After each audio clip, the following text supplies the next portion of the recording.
constant. So this term, nuclear mass, I can bring nuclear volume on the left hand side. So nuclear mass is proportional to the nuclear volume. So nuclear mass density, this is a constant. So what happens?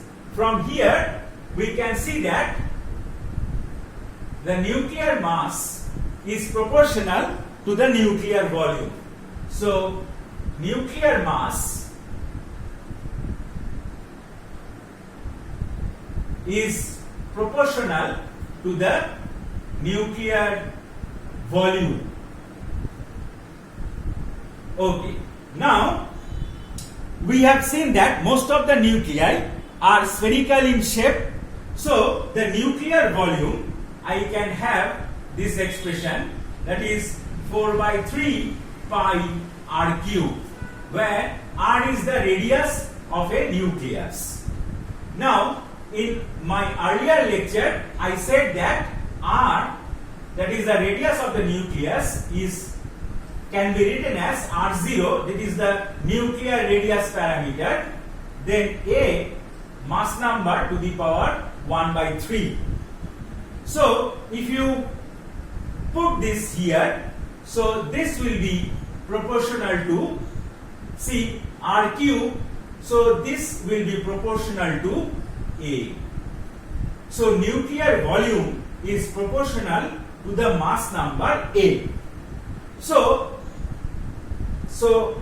for that thing, the volume energy, the nuclear volume energy is proportional to the mass number a. So the volume energy,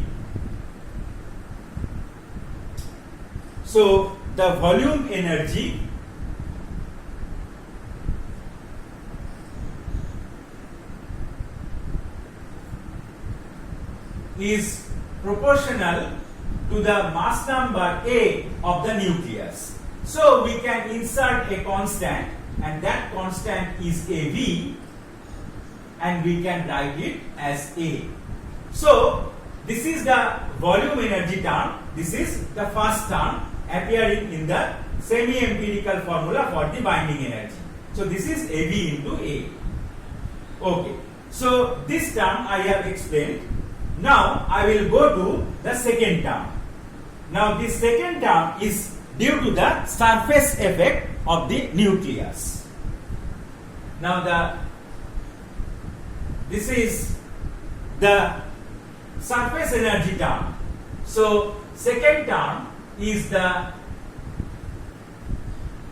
surface energy term. Now all of you know that inside a liquid drop, what happens? See, if you have a liquid drop, this is a liquid drop.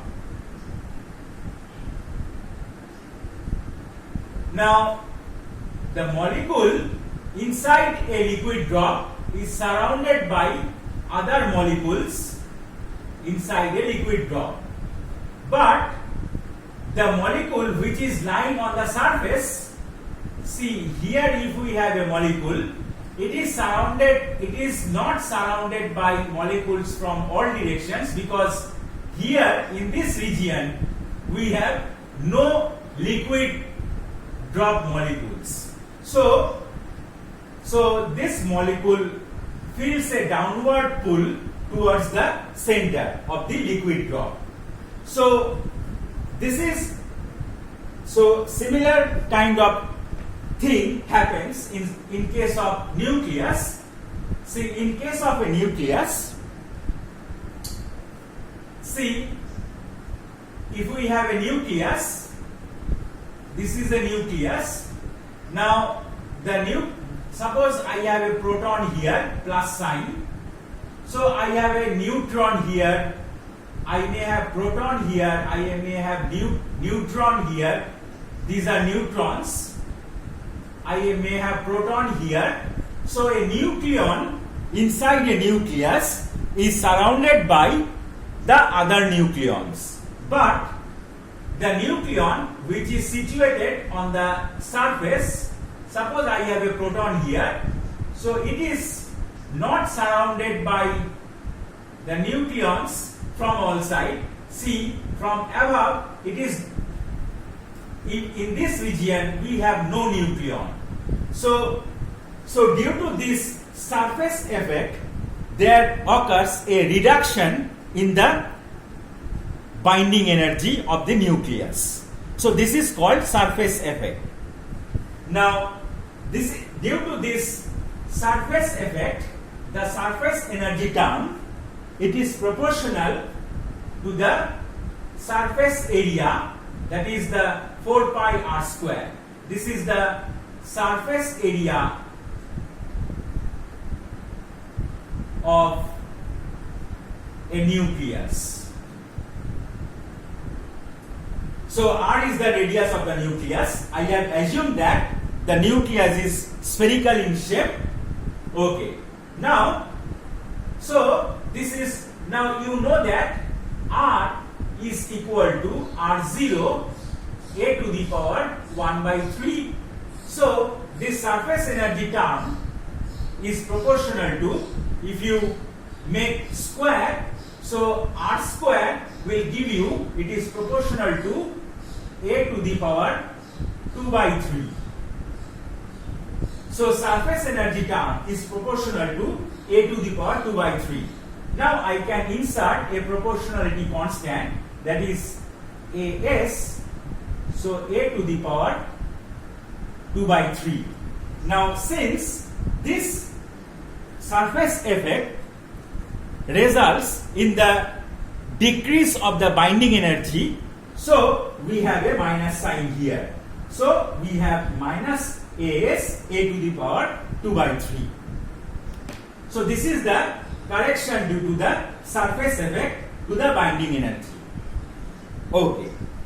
Now I will go to this third term.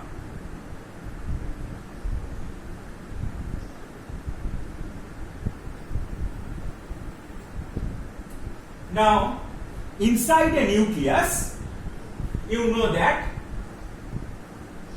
inside a nucleus, suppose this is a nucleus. Now we have protons, neutrons, protons, protons, neutrons, protons, neutrons, neutrons, protons. Now these protons are positively charged particles, so they repel each other. So there is a Coulomb repulsion between the protons, and that due to that Coulomb repulsion between the protons, there is a reduction in the binding energy. So now how to calculate that? See, if we have Z protons, if we have Z protons inside a nucleus, now we can choose 2 protons out of the Z protons in how many ways? You know that from the combination, law of combination, that we can choose 2 protons out of the Z protons in ZC2 ways. So what is ZC2? So ZC2 is actually Z factorial divided by Z minus 2 factorial into 2 factorial. So this is ZC2. So this is the number of ways we can choose 2 protons out of Z number of protons. So if you calculate this, so this will be Z into Z minus 1 divided by 2. 2 factorial is 2. Okay. So among these protons, there will be Coulomb repulsion, and that Coulomb repulsion also depends on the distance of one proton from the another. This follows from Coulomb's law. you know that. So the distance between, we are assuming that the distance between two protons is of the order of capital R, that is the radius of the nucleus. So the Coulomb energy term,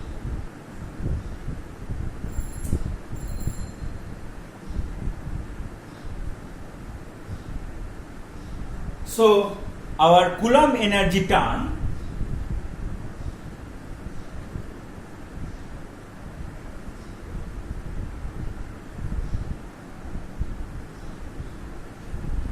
Coulomb energy will be proportional to this Z into Z minus 1 by 2.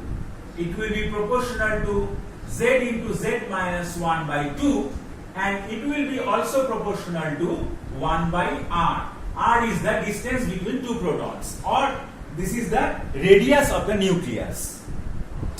Now, so this is what? This is 1 by R0, a to the power 1 by 3.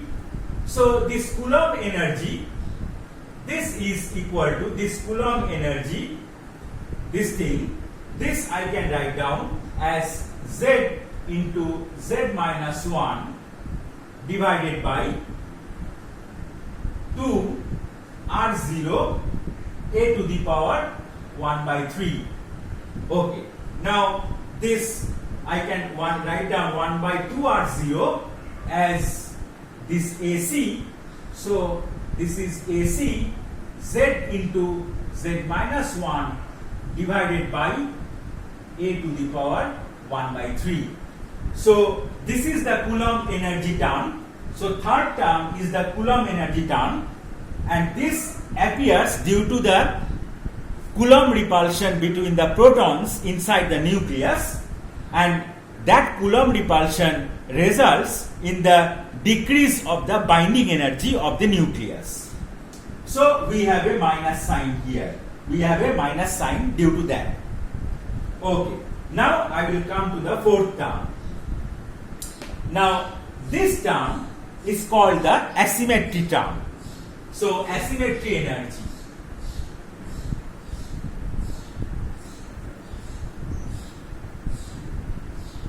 So this fourth term is for the asymmetry energy.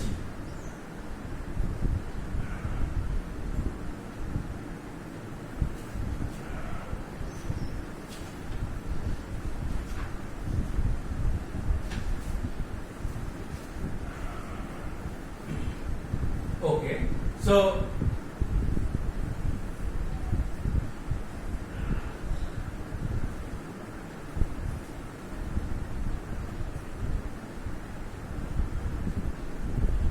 this fourth term, this is the asymmetry energy. What do you mean by asymmetry? The asymmetry between the number of protons and the number of neutrons inside the nucleus. See, for light nuclei, when the mass number is small, then in those cases, inside the nucleus, the number of protons is more or less same as that of the number of neutrons. So neutron number and proton number are almost same for very light nuclei. That is when the mass number is small.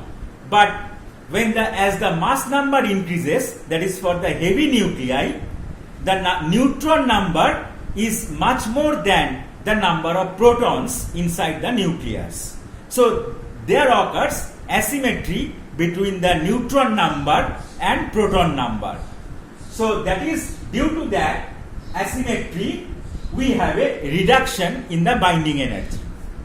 So for heavy, for light nuclei, the number of protons is almost same as the number of neutrons inside the nucleus, but for heavy nucleus, for nuclei with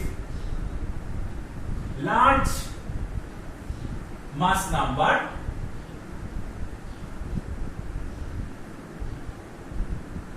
A, the number of neutrons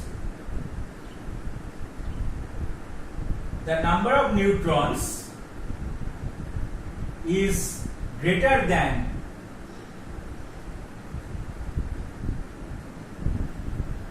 that of protons.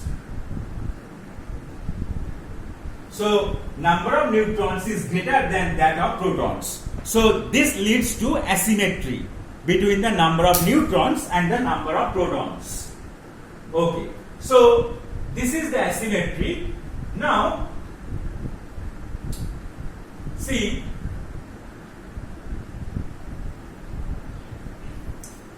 so if the neutron number is n is the number of neutron number, and Z is the proton number,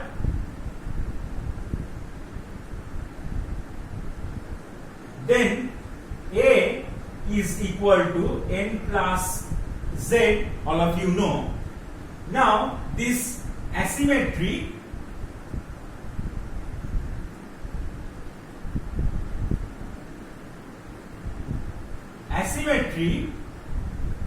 is n minus Z. So asymmetry is the difference of the neutron number and the proton number. So now if you use this equation, so this is actually A minus 2Z. So this is the asymmetry term. Okay. Now asymmetry energy, this is the asymmetry energy term. So asymmetry energy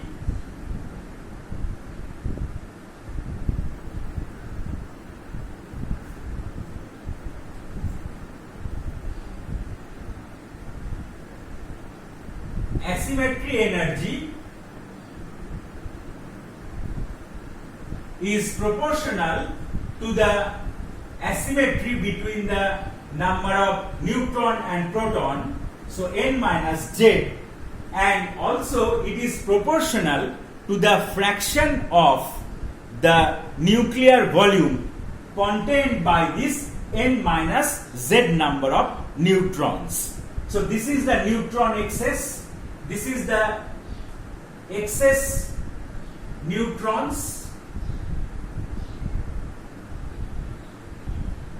So the fraction of the nuclear volume occupied by this excess neutron, on that factor also asymmetry energy depends. So asymmetry, now what is the fraction? So fraction of the volume, so this is the excess number of neutrons. So excess neutrons, so fraction of the volume occupied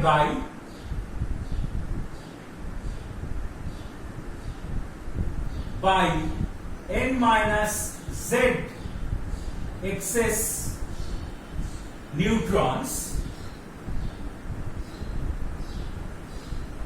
is n minus Z divided by A, because A is the total number of nucleons inside the nucleus.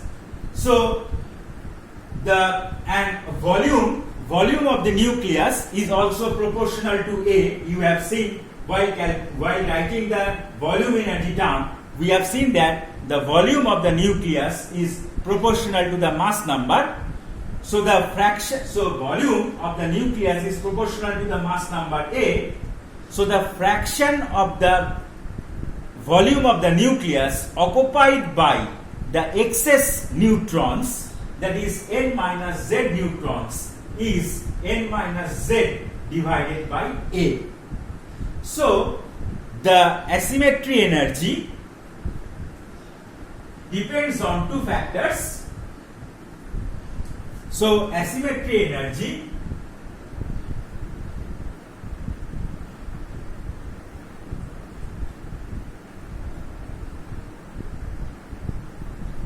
it is proportional to n minus z, and that is equal to a minus 2z.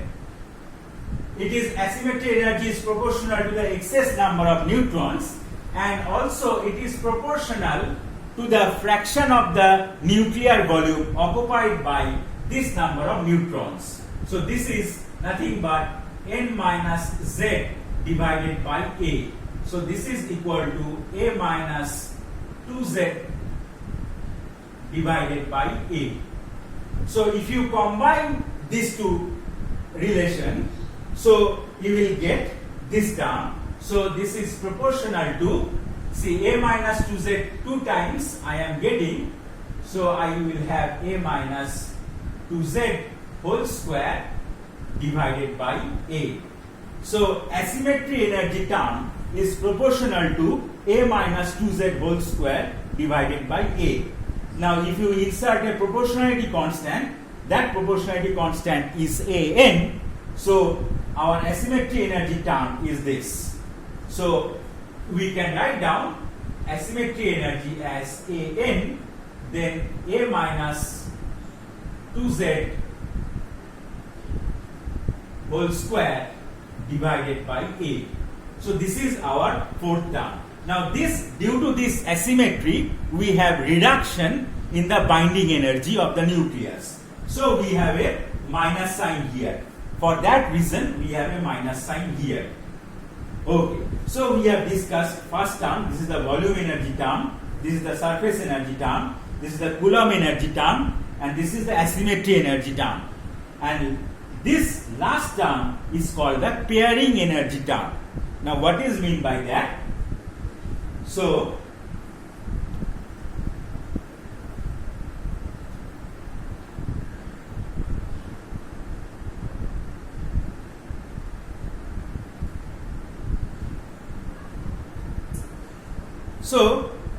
this last term is called the pairing energy term.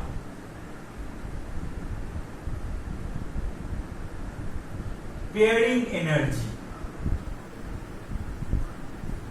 Now, you know that inside the nucleus we have several protons and neutrons. Now, when the number of protons is even and number of neutrons is also even, then that is when number of protons, when Z is even and N is even,